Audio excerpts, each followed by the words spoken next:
Hello, hello, hello. It's Hannah here. You know that I have to send live every damn day until February 4th of 2020. So, and I also have to do it before 4 p.m. my time, which is midnight over in Sweden. So I thought I may as well talk about something that's pretty damn useful. Things like, because you know what? I've been hearing a lot of oh, it's already September, and how am I gonna reach my goals? And they probably weren't realistic enough. And what else am I hearing? Oh, next year, I didn't know this was gonna happen, and it was so unpredictable. These things that happened, life that came in the way, all of the excuses. Okay, so I've been hearing a lot of that, and I suspect that I'll be hearing a lot more every fall. It's the same thing. So New Year's, we got great energy, we're keeping the momentum, spring comes, things are going okay, and then summertime, things taper down because people are out on vacation, or you take vacation, and then you think, oh, I'll get back at it, I'm gonna crush it in the fall. And then the fall comes around, and there's this little troll on your shoulder, a little gremlin on your shoulder that keeps saying those things. It's not going to work. You don't have enough time. There's no use doing that now. Just wait till next year. Next year, it'll be so much different. Are you with me? Do you recognize this? Hey, Mia. So I don't want you to do that. I want you to know that you have a quarter of the year left to absolutely crush. There's more than a quarter of the year left. You can totally crush this. You can absolutely reach your 10x goals. You know what? If you plan in 12-week increments, you get more done than most people get done in an entire year. So what you have left, which is well over 12 weeks, you have more than a quarter. You can reach greater goals than most people will and plan to do for the whole entire year. So don't stop. You know, when you're going uphill, you start giving more gas. You're going to end up rolling backwards if you don't do that, right? So it is time to accelerate, and it is time to push through and gain that momentum again. So I got 7 points that I want to go through with you. Well, actually 8, because the first one is so crucial here that I didn't even make that a point. I want you to know that you have to feel like it's absolutely necessary, as in down to the bones. It is so necessary for me to accomplish these goals that I'm going to die if I don't do it. It has to be that kind of a must. You need to be that rock solid in your decision to reach your goals. So remember that for sure. That goes without saying. That's not even one of my points on the list. So number 1, it is so tempting for a lot of people to start with a vision board again. Okay, oh, none of my plans worked out. Let's go back to visioning this and getting the big vision board up and the inspiring pictures. Sure, that's important work too, but you're beyond that stage.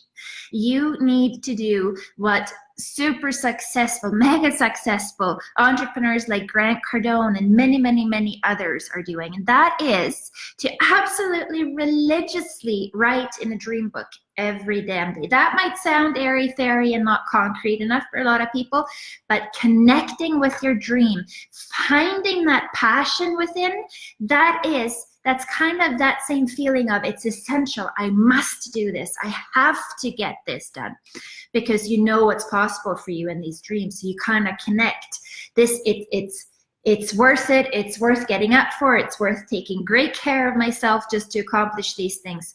Keep that dream alive. That is so super important. Number 2, write down those 5 tops, maximum of 5 most important goals. These 5 are the goals that you need to connect with that feeling of it's necessary for me to do this. It's absolutely essential. And these goals are also goals that you need to be committed to, and they're goals that's going to stretch you out of your comfort zone. These aren't goals that you necessarily are on the right trajectory to hit as you go along your daily grind, do the same things over and over, all of those things. Not those types of goals. These goals, like I said, you can 10x them, or you can say, I'm going to crush it, and you're going to race bar more and go get those things. Because when you set these 5 most important goals, they're going to demand that you function at your best, that you are at your best. And that's also a total game changer. Again, number 3, sort of like I was saying with the whole necessity thing, write down your whys. Most people have, when I ask for the why, they say, oh, end world starvation and peace on earth and all of these things. Those whys are too big, because we're selfish. Human beings are fairly selfish. We want food on the table, all the essentials of life, and some luxury for ourselves and for our family. That's pretty much it. You know, when you start talking about those bigger whys, you get into, well, somebody else can do it. The next Mother Teresa or Dalai Lama will come along and look after all of that for us. So I'll take another vacation, or I'll start tomorrow or next year. But if your why is close your home, when you can really see what that why is in your own personal life, that's totally a game changer too. Number 4 on my list, bribes and threats. I know people don't like to think about threats. When I say threats, people are like, oh, I don't need threats. That doesn't motivate me at all. But you know what? We need them. We need them because we need to retrain this pattern that we have in our brains, that it is nice to shrink away from that highest potential that we have, that it is nice to stay in your comfort zone. So the bribes and threats that I'm talking about are things like bribes, definitely. When you check off all of those things on your to-do list, when you're doing the uncomfortable things, that deserves a celebration. You deserve a bribe. So whenever you've accomplished something great, you need to go and treat yourself to something great. Threats, not threats because things went sideways or shit happened and that kind of thing, but threats that you need to do something you really don't want to do, like giving money to an anti-charity or something like that, because these threats need to be set in stone so that you're never even tempted to stay in that comfort zone, to let that fear rule your life, your decision-making, your actions, all of those things. So implement a really nasty threat. It's every bit as important as having that bribe. And then, of course, what you need is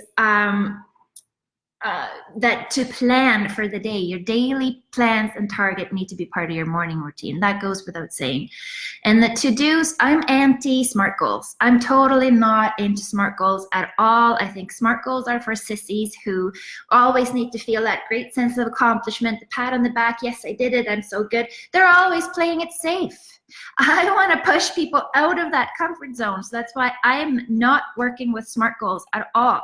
I tell people to raise the bar and set the bar so high that you don't anticipate that you'll make more than 85% of your to-dos.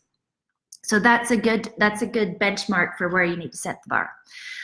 So what I'm meaning, when you're planning out your day, you have your focal points, you have your nasty frogs that you're going to eat, all of those things, and definitely take zero consideration to that comfort zone.